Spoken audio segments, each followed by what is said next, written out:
violent people, and we're not going to let them get away with it. Well, we're going to have troops everywhere. We're not going to let this happen to our country. We're not going to let our country be torn apart like it was under Biden. And if we see danger to our country and to our citizens, we'll be very, very strong in terms of law and order. It's about law and order. السلام عليكم أصدقائي وصديقاتي. اليوم ما غاديش نهضروا على قضية جريمة قتل ولا حتى اختفاء. اليوم غادي نفتح معكم واحد النقاش كبير وخطير ومهم اللي هو شنو واقع في أمريكا بالضبط. واش فعلا الناس خرجوا للشارع على ضد الظلم ولا كاينه شي حاجة أخرى مخبية علينا؟ بغيتكم تركزوا معايا مزيان وتبقاو معايا للنهاية، حيت غادي نوريكم لقطات وأدلة وتصريحات ما كيبانوش في الصحافة وما كيتهضرش عليهم في الحكومة.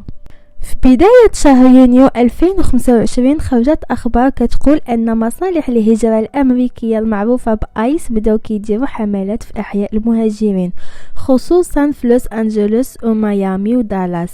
هادو ماشي دوريات عادية، الناس قالوا أنهم شافوا سيارة سوداء وكتخطف الناس من زناقي قدام ولادهم، وهذه أول حاجة خلت الناس تفقد الثقة ويتخلعوا.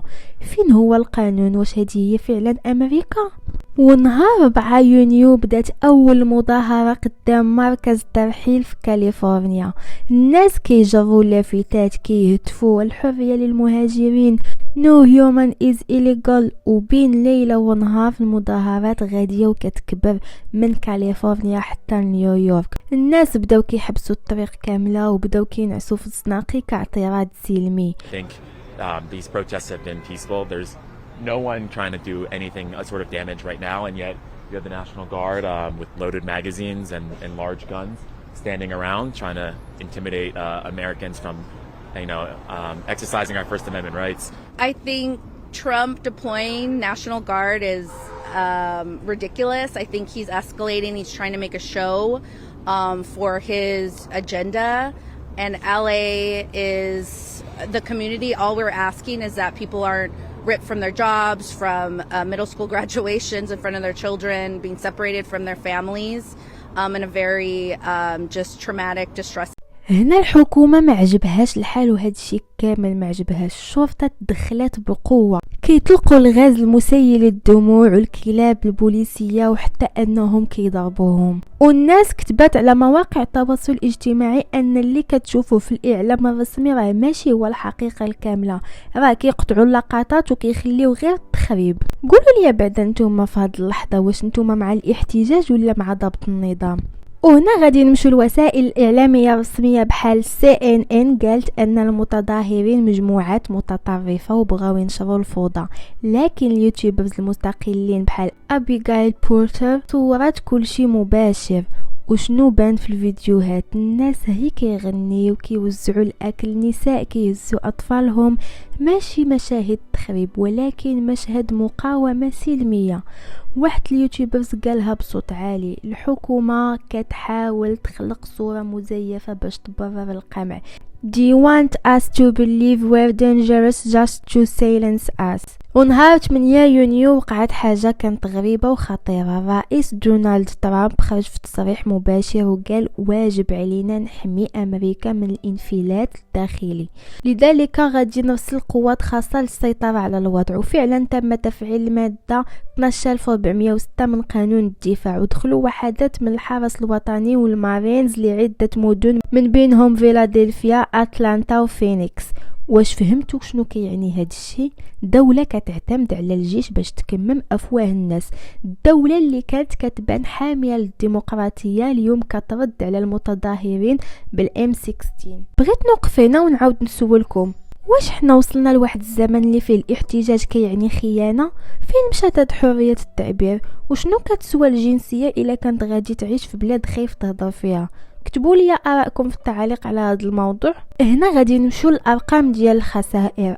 اكثر من 450 شخص تعتقلوا في اسبوع، و120 مليون دولار خسائر اقتصاديه. وتقارير من هيومن رايتس ووتش وامنيستي كتقول كاين استخدام مفرط للقوه، وكاينين فيديوهات بانوا فيها البوليس كيطحنوا الناس في الارض منهم نساء وشيوخ. وعاد شي شهادات اخرى قالت ان في بعض المراكز المؤقته وقعت تحرشات واعتداءات جنسيه، وهذه كارثه ماشي عاديه.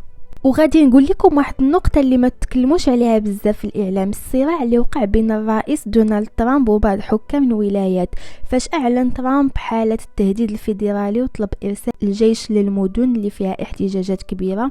بزاف ديال الولايات رفضت الامتثال، ومن ابرزهم حاكم ولايه مينيسوتا تيم وولز قال في مؤتمر صحفي: نحن نتحكم في ولايتنا، لا نحتاج قوات فيدرالية لتصعيد الوضع، نحن نبحث عن التهدئة وليس الحرب على المواطنين. هذا التصريح خلى ترامب يتعصب بزاف وكتب على تويتر: الحكام اللي ما قدروش يفرضوا النظام خاص الجيش يدير الخدمة ديالو. وهنا يبدا الانقسام السياسي كيبان للعلن، ماشي فقط الشعب اللي منقسم، حتى الدول نفسها ولات منقسمه. وزيد عليها في ولاية أوريغون في مدينة بورتلاند اللي طرا هو ترامب بغى يرسل وحدات فيدرالية سرية ما فيهم لا أسماء ولا شارات، وفعلا دخلوا المدينة وبداو كيعتقلوا المتظاهرين بلا حتى إذن قضائي. العمدة تيد ويلر قال بتصريح العبارة: ما بغاوش يساعدونا، جايين يزيدوا يشعلوا العافية، القوات الفيدرالية كتهدد على سلامة المواطنين وخاصهم يخرجوا من المدينة. وهذه أول مرة في تاريخ أمريكا الحديثة كيتهم رئيس الدولة بالاحتلال الداخلي. دابا قولوا لي شكون بان لكم مستفد من هذا الفوضى؟ واش الحكومة كدير هادشي باش تلهي الناس على الأزمة الاقتصادية؟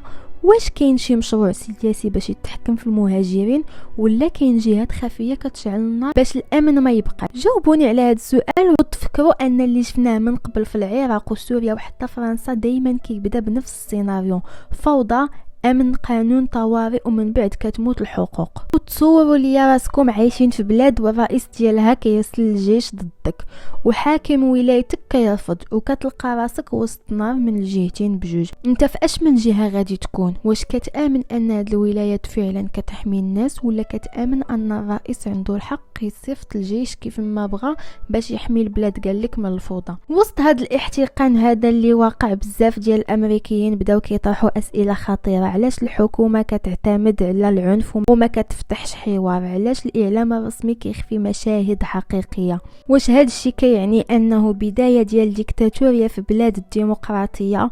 الناس بداو كيهضروا على أن واشنطن ولات بحال دولة عسكرية، وبعض النشطاء وصفوا الوضع بالاحتلال الداخلي الجديد. وهاد الشيء راه ماشي غير كلام كيدور في الشارع، هادي راه واحد الوثيقة اللي تسربات من وزارة العدل كتكشف أن المستشارين في البيت الأبيض نصحوا الرئيس باستعمال القوة القصوى، لأن الضعف في هذه المرحلة غادي يعطي المتظاهرين ثقة للتمرد أكثر. هاد العبارات تسربت في جورنال نيويورك تايمز، وموراها خرجت منظمة ACLU وقالت أن الدولة الأمريكية داخلة في مرحلة خطيرة، ممكن تولي دولة بوليسية إذا ما وقفوش هاد النوع من السياسات. أمريكا اليوم ماشي هي أمريكا ديال الأمس، الناس ما بقاوش كيثيقوا في الإعلام ولا في السلطة ولا حتى في الدستور. اليوم المواطن كيحس براسو كأنه مشتبه فيه فقط لأنه عبر، وهذا الشيء أخطر من أي جريمة. دابا كتبوا لي رأيكم بصراحة في التعليق، واش كتظنوا أن أمريكا ولات كتخاف من شعبها؟ واش الحكومة خاصها تستخدم القوة باش تفرض النظام؟ وشنو هو الثمن اللي ممكن يخلصوه الناس في المقابل؟ اللي كنفهموا من هذا الشيء انه امريكا بلاد الحريه اليوم ولات ساحه حرب داخليه. كانت معكم ايمان. الى عجبكم الفيديو ما تنساوش ديروا لايك وتشتركوا في القناه باش يوصلكم كل جديد، وبارطاجيو الفيديو مع اصحابكم باش تكبروا العائله ديالنا. انا عاد في البدايات ديالي وكنحتاج تشجيعكم ودعمكم ليا باش نكمل ونقدم لكم قصص اكثر واكثر. شكرا على الدعم ديالكم. love you all.